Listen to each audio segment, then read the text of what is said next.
Hello दोस्तों, मैं हूं विक्रम धूड़। और आज के इस वीडियो में हम लोग डिस्कस करने जा रहे हैं कि जो पोल्स हैं उनके ऊपर 6 महीने के दिन और 6 महीने की रात क्यों होती है, कैसे होती है, दिन रात कैसे होते हैं, सीजन कैसे चेंज होते हैं, ऋतुएं सर्दी गर्मी वो कैसे आती है।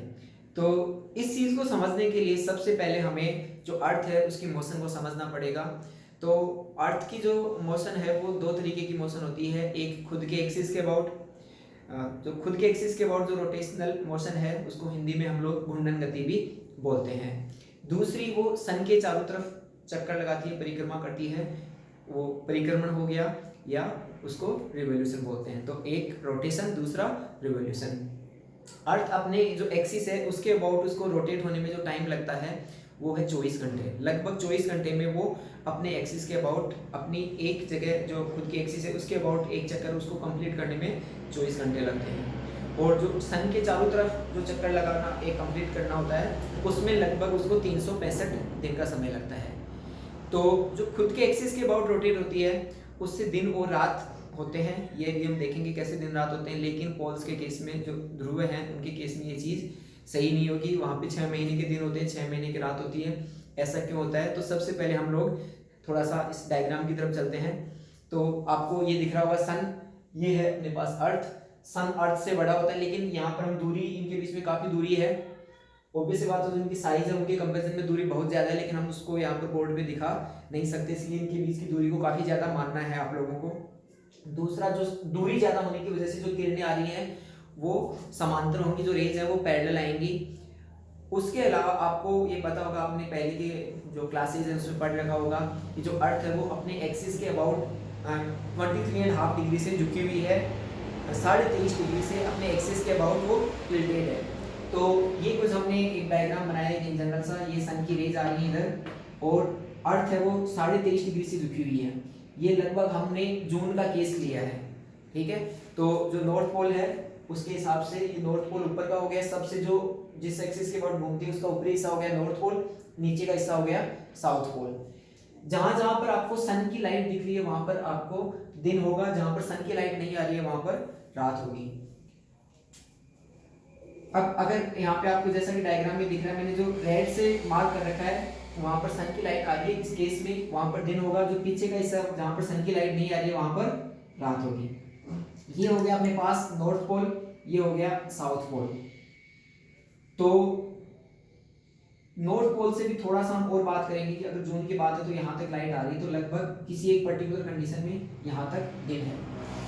अब थोड़ा सा इसको समझते हैं कि अर्थ अपने एक्सिस के अबाउट तो यहाँ पे 24 घंटे में एक चक्कर लगा देगी ऐसे टिल्ट होके, लेकिन इसको जैसे जैसे आगे जाना है, सन के चारों तरफ एक चक्कर लगाना है, उसमें इसको 365 दिन लगने वाले हैं लगभग, जिसको हम 12 महीने बोलते हैं।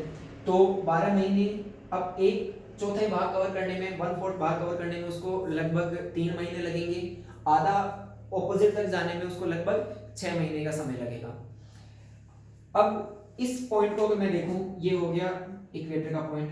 अब ये 24 घंटे बाद घूम के एग्जैक्ट यहाँ पर पीछे आ जाएगा। तो पहले यहाँ पर जब दिन है यहाँ पर, वहाँ उस 12 घंटे के बाद, सॉरी 24 घंटे नहीं, 12 घंटे, 12 घंटे के बाद यहाँ पर रात हो जाएगी। वापस 24 घंटे में इसी पॉइंट पे आ जाएगा, वापस से दिन हो जाएगा। लेकिन इसके साथ साथ जो अर्थ है वो आगे की तरफ भी चल रही है। अब मैं जस्ट इसका एक्सट्रीम केस लेता हूँ 6 महीने वाला। तो 6 महीने बाद जो सिचुएशन होगी, सन यहीं का यहीं है, तो थोड़ा सा मैं एक सन का डायग्राम अब के बाद मैं इधर बना देता हूँ कि ये सपोज सन है, थोड़ा छोटे बनाएंगे दोनों डायग्राम को। और ये अर्थ है, साइज ऑब्वियस बात है अर्थ का कम है, लेकिन एक बार आप थोड़ा सा समझने के हिसाब से साइज को कंसीडर, एक बार साइज को ये मानना कि कोई फर्क नहीं है यहाँ पे, स्केल नहीं है। तो अब की बार ऐसे घूमते घूमते ये नॉर्थ पोल यहाँ पे चला जाएगा। ये कब की बात है? ये है 6 महीने बाद की बात। अब थोड़ा सा ये डायग्राम बनाया, पहले इसी डायग्राम पे वापस आते हैं। जब दिन और रात होगा तो ये इस एक्सिस के अबाउट अर्थ है वो घूम रही है, तो ये वाला हिस्सा तो पीछे जाएगा, लेकिन ये जो ये बिंदु है, ये नॉर्थ पोल है, उत्तरी ध्रुव है, ये यहीं पे रहेगा। एक सिंपल सा अगर मैं इस मार्कर से थोड़ा सा समझाने की कोशिश करूं, अगर मार्कर सन यहाँ पर है, मार्कर थोड़ा सा घुमा हुआ है, इसको अगर मैं मार्कर को घुमा भी रहा हूँ तो और इससे तो पीछे जा रहे हैं, लेकिन जो ये वाला टिप है, ऊपर वाला जो पॉइंट है, वो लगभग इसी पॉइंट की तरफ है। अब लेकिन ये घूमते घूमते ऐसे घूम के पीछे आ जाएगा, इस कंडीशन में ऐसे आ जाएगा, तो अब ये हिस्सा पीछे रहेगा। तो आई थिंक आपको थोड़ा कुछ समझ में आ रहा है कि जब बाकी हिस्से हैं वो हर एक 12 घंटे बाद, वहां पे अगर दिन है तो 12 घंटे बाद रात हो जाएगी, वापस 12 घंटे बाद वापस दिन हो जाएगा, तो 24 घंटे में पूरा का पूरा एक राउंड कंप्लीट हो रहा है। लेकिन नॉर्थ पोल और ऐसे ही अगर साउथ पोल की बात करूं तो इस कंडीशन में साउथ पोल पीछे ही रहेगा। अगर ये घूम भी रहा है, नीचे का पॉइंट हो गया साउथ पोल, साउथ पोल पीछे की तरफ है, तो इसको घुमाओ तो भी ये पीछे की तरफ ही रहेगा। बाकी पॉइंट तो फिर भी आगे की तरफ और कभी पीछे, लेकिन जो साउथ पोल है वो पीछे की रहेगा। अब साउथ पोल वापस से कंडीशन लेते हैं, घूम के 6 महीने बाद लगभग ये कंडीशन होगी। अब साउथ पोल है, ये नीचे का हिस्सा, वो इस मार्कर को की तरफ पॉइंट करेगा। तो बाकी जगह तो 12 घंटे बाद दिन से रात हो रहा है, फिर वापस दिन हो रहा है, लेकिन नॉर्थ पोल के साथ जैसे से घूम के यहाँ आए, वापस से जब यहाँ पहुंचेगा ऑपोजिट में, तो फिर रात होगी। अब ये ऑपोजिट में कब से रात होनी शुरू हो जाएगी, यहाँ पे दिन है, लेकिन जब ये 1/4 भाग कवर करेगा, लगभग जैसे सन यहाँ पर है वो इस कंडीशन में लगभग आएगा। अब इस कंडीशन के बाद जैसे ही आगे जाएगा, ये 3 महीने बाद की सिचुएशन है, जैसे ही आगे जाएगा, अब यहाँ पर सन की जो रेज है वो नहीं पहुंच पाएंगी, यहाँ पे शेडो आने लग जाएगी, इसके जो इस तरफ का जो हिस्सा है उसकी शेडो आने लग जाएगी। तो यहाँ से यहाँ तक फिर घूम के वापस आएगा यहाँ तक, तब तक वहाँ पर रात रहेगी। जैसे ही वापस वो घूम के यहाँ पे आएगा, इस कंडीशन में ये मैक्सिमम ब्राइट वाला टाइम रहेगा, जब वहाँ पे जो सन की लाइट है सबसे ज़्यादा इंटेंसिटी के साथ जून में आएंगे नॉर्थ पोल के ऊपर, और इस तरफ जब जाएगा तब दिसंबर का टाइम रहेगा, तब नॉर्थ पोल के ऊपर रात रहेगी। तो आई थिंक आपको ये चीज़ें समझ में आ रही हैं। दिन और रात होते हैं, खुद के एक्सिस के अबाउट घूमने की वजह से सीजन जो चेंज होता है वो होता है सूर्य के अबाउट चक्कर लगाने में। तो आई थिंक अब ध्रुव जो है, पोल्स हैं, उनके ऊपर भी दिन और रात कैसे हो रहे हैं, आपको ये भी चीज़ समझ में आ गई होगी। तो इसके अलावा एक चीज़ और होती है कि जो ध्रुव है, जो पोल्स हैं, उनके ऊपर बर्फ़ ज़्यादा जमी रहती है। चाहे नॉर्थ पोल की बात कर लें, साउथ पोल, ठीक है, तो दोनों के ऊपर सर्दी बहुत ज़्यादा पड़ती है। तो उसका रीज़न ये है कि अगर जैसे मैं ये वाला केस लिया, बिल्कुल जो दिन वाला टाइम है, जब 6 महीने का दिन भी रहता है, तो भी वहाँ पर जो सूर्य की किरणें हैं वो, जैसे अगर यहाँ की मैं बात करूँ, यहाँ तो सीधी आ रही है लगभग, लेकिन यहाँ पर तो बिल्कुल जस्ट ग्रेज करती है, टच होते हुए जा रही है, तो वो उतना टेम्परेचर वहाँ पे नहीं बना पाएंगी। और बल्कि 6 महीने तो वहाँ पर बिल्कुल भी सूर्य की किरणें नहीं पहुँच रही है, उस कंडीशन में तो वहाँ पर टेम्परेचर और भी ज़्यादा कम होना है। और जो ये वाला हिस्सा है, इक्वेटर के आसपास का हिस्सा, ऐसे हम इसको अगर 2 पार्ट में यहाँ से इसको अगर इक्वेटर के आसपास का हिस्सा बोलें, तो ये जो हिस्सा है इस पे ज़्यादातर समय है वो सूर्य की किरणें कुछ ज़्यादा कोण, ज़्यादा एंगल नहीं बना रही है, तो इस हिस्से में गर्मी भी ठीक पड़ने का चांस है।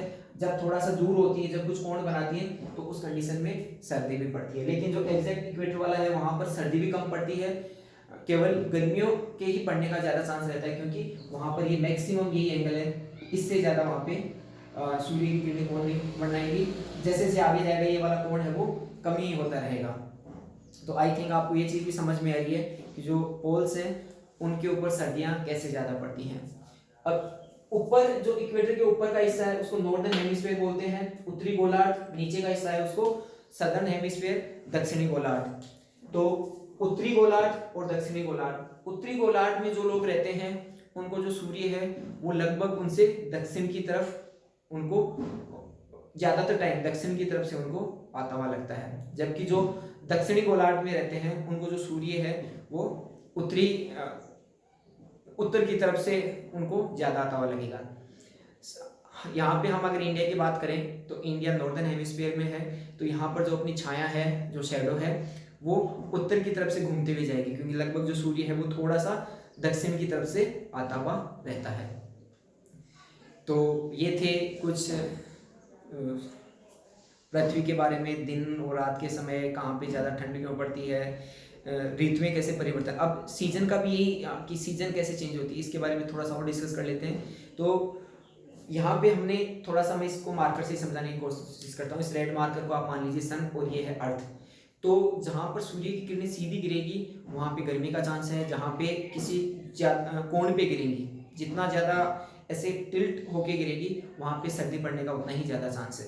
तो इस कंडीशन में ये ऊपर का हिस्सा है वो सन की तरफ है, तो ये जून का टाइम रहेगा जब नॉर्दर्न हेमिस्फीयर में गर्मी पड़ेगी, सदर्न हेमिस्फीयर में ठंड पड़ेगी। तो जैसे ऑस्ट्रेलिया है वो सदर्न हेमिस्फीयर में है, तो अगर आपको वहाँ के मौसम के बारे में कुछ पता हो तो वहाँ पर जो सर्दियाँ पड़ती हैं वो जून में पड़ती है। जब अपने यहाँ गर्मियाँ होती हैं तो ऑस्ट्रेलिया न्यूजीलैंड उसमें सर्दियाँ होती हैं। ज़्यादातर जो देश हैं वो नॉर्दर्न हेमिस्फीयर में है, इसलिए ज़्यादातर जगह जो विंटर का हम बात करते हैं वो नॉर्दर्न हेमिस्फीयर के हिसाब से बात होती है। सर्दियों की जो बात होती है वो उत्तरी गोलार्ध के हिसाब से होती है, उसमें जो बसे हुए देश हैं उसके हिसाब से होती है। लेकिन जब ऑस्ट्रेलिया और न्यूजीलैंड की बात करें तो बाकी जगह जब गर्मियाँ होती हैं तो वहाँ पर सर्दियाँ होती हैं। तो आई थिंक ये चीज़ भी समझ में आ रही है कि जब बाकी इस तरफ ये गर्मियों वाला मौसम है, ये नीचे सर्दियों वाला है, लेकिन वैसे ही वो 6 महीने बाद घूम के इधर आएंगे, ये अब सन से दूर हो जाएगा। और एक दूसरी बात ये कहें कि जो सूर्य की किरणें हैं वो ज़्यादा कोण बनाएंगी, तो इस हिस्से में ठंड रहेगी, और जो नीचे वाला हिस्सा है सदर्न हेमिस्फीयर वाला, वहाँ पर गर्मियाँ रहेंगी। तो आई थिंक ये लेक्चर आपके लिए थोड़ा सा जनरल साइंस के हिसाब से भी यूज़फुल रहेगा। और वैसे ज्योग्राफी का सा टॉपिक है, भूगोल शास्त्र का विषय है, लेकिन फिजिक्स के हिसाब से भी, क्योंकि हम वहाँ पे भी प्लेनेटरी मोशन, रिवोल्यूशन, रोटेशन की बात करते हैं, तो थोड़ा सा उसमें भी आप इसको यूज़फुल कह सकते हैं। और ऐसे आपको कुछ और वीडियो लेक्चर बनाने हो तो आप लोग कमेंट करके हमें बता सकते हैं। तब तक के लिए नमस्कार।